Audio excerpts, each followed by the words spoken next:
Assalamualaikum warahmatullahi wabarakatuh.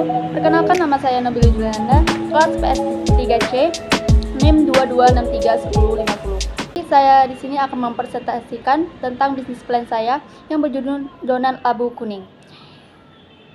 Aspek pasar. Yang pertama tuh gambaran umum pasar. Gambaran pasar adalah dengan memberikan sampel donat labu kuning yang akan dijual di pasaran.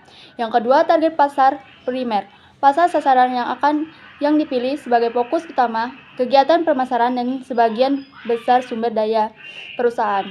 Yang ketiga, target pasar sekunder. Kelompok sasaran sekunder terdiri dari sejumlah kecil pembeli yang akan memiliki profesi volume penjualan yang relatif tinggi. Yang keempat, target pasar tersier. Usaha ini menjual kuliner makanan donat.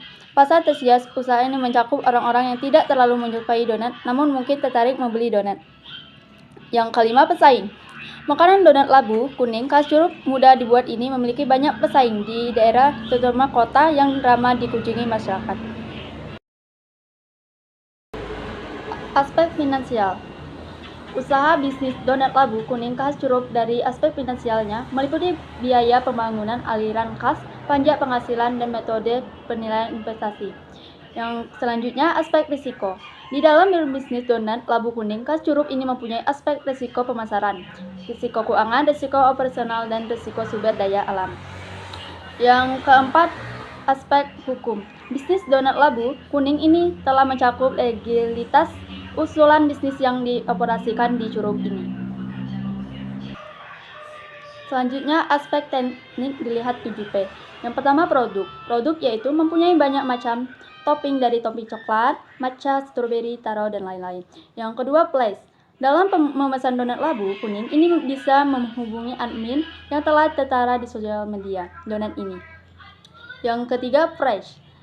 Yang pertama, paket 1 topping atau varian matcha sekotak isi 6 harga 15.000, yang taro sekotak isi 6 harga 15.000.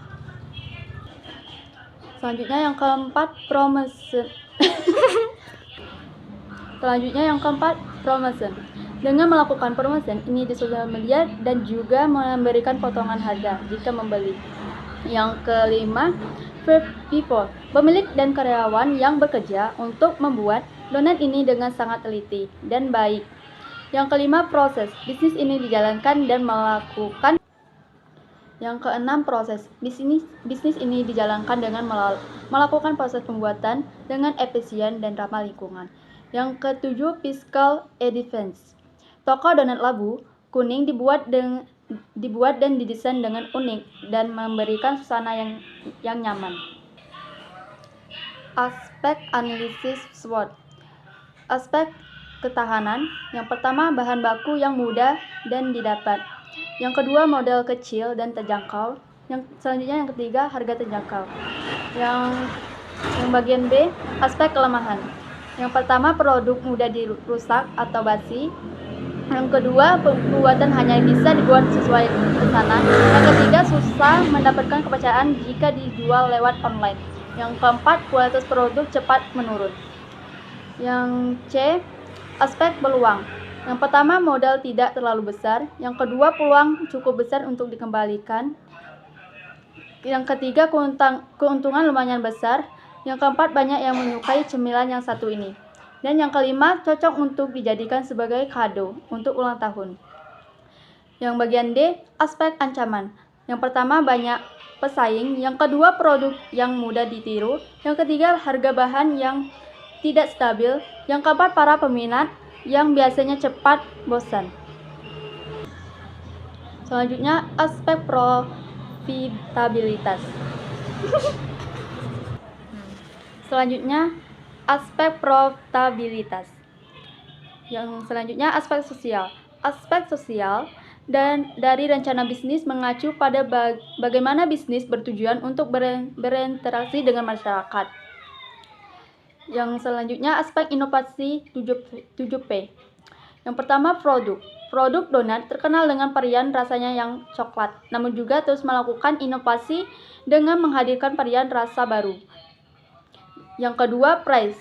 Donat labu kuning menawarkan harga yang terjangkau dan sesuai dengan nilai produknya. Yang ketiga, place.